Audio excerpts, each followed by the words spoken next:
पश्चिम बंगाल की राजनीति से इस वक्त बड़ी खबर सामने आ रही है। राज्य सरकार सोमवार को विधानसभा में यूनिफॉर्म सिविल कोड यानी यूसीसी से जुड़ा विधेयक पेश कर सकती है। अगर यह बिल विधानसभा से पारित हो जाता है तो पश्चिम बंगाल भी उत्तराखंड, गुजरात और असम के बाद समान नागरिक संहिता लागू करने वाला चौथा भारतीय राज्य बन जाएगा। विधानसभा की बिजनेस एडवाइजरी कमेटी ने स्पीकर रथिंद्र बोस की अध्यक्षता में हुई बैठक में विधेयक का ड्राफ्ट सभी विधायकों को ईमेल करने और सोमवार को सदन में चर्चा के लिए पेश करने का फैसला किया है। जानकारी के मुताबिक सोमवार को विधानसभा में कुल 5 विधेयक पेश किए जाएंगे, जिनमें सबसे अहम यूसीसी बिल माना जा रहा है। बैठक में यह भी तय किया गया कि विधेयकों पर चर्चा के लिए 1 घंटे का समय निर्धारित होगा। मुख्यमंत्री शुवेंदु अधिकारी स्वयं इस चर्चा में भाग लेंगे, जबकि विपक्ष के नेता ऋतबर्थ बैनर्जी के भी चर्चा में शामिल होने की संभावना जताई जा रही है।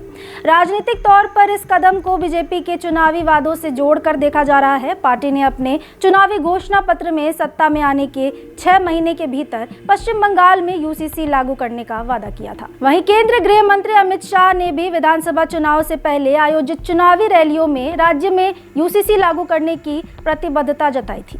प्रस्तावित यूसीसी बिल में उत्तराखंड, गुजरात और असम में लागू प्रावधानों की तर्ज पर कई अहम बदलाव किए जा सकते हैं। इनमें बहुविवाह पर रोक, विवाह की एक समान कानूनी उम्र, लिव इन रिलेशनशिप का अनिवार्य पंजीकरण और विरासत में महिलाओं और पुरुषों को समान अधिकार देने जैसे प्रावधान शामिल हो सकते हैं। साथ ही अनुसूचित जनजातियों को इसके दायरे से बाहर रखा जा सकता है। इसी के साथ सरकार विधानसभा में एक और महत्वपूर्ण विधेयक भी पेश करेगी। इसका नाम है west Bengal public safety and control of anti social activities bill 2026।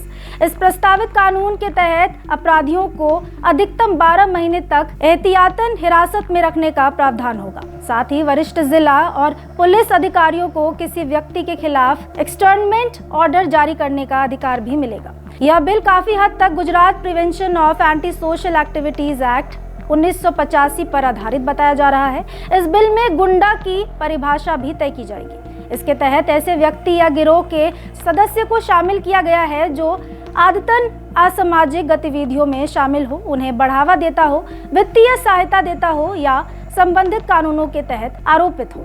हिरासत में मामलों की समीक्षा हाई कोर्ट के मौजूदा या सेवानिवृत्त न्यायाधीश की अध्यक्षता वाले एडवाइजरी बोर्ड द्वारा की जाएगी। अगर बोर्ड मंजूरी देता है तो संबंधित व्यक्ति को 12 महीने तक हिरासत में रखा जा सकेगा। इसके अलावा जिला मजिस्ट्रेट, पुलिस कमिश्नर या डीआईजी स्तर के अधिकारी किसी व्यक्ति के खिलाफ 1 वर्ष तक के लिए एक्सटर्नमेंट ऑर्डर जारी कर सकेंगे। आदेश के खिलाफ 15 दिनों के भीतर राज्य सरकार के समक्ष अपील की जा सकेगी, लेकिन आदेश का उल्लंघन करने पर 3 साल तक की जेल और जुर्माने का प्रावधान होगा। वहीं ऐसे व्यक्ति को शरण देने पर भी 2 साल तक की सजा और जुर्माना लगाया जा सकेगा। अब सबकी निगाहें सोमवार को विधानसभा में होने वाली चर्चा और इन दोनों अहम विधेयकों के भविष्य पर टिकी हुई है। फिलहाल इस जानकारी में इतना ही। ऐसी तमाम खबरों के लिए देखते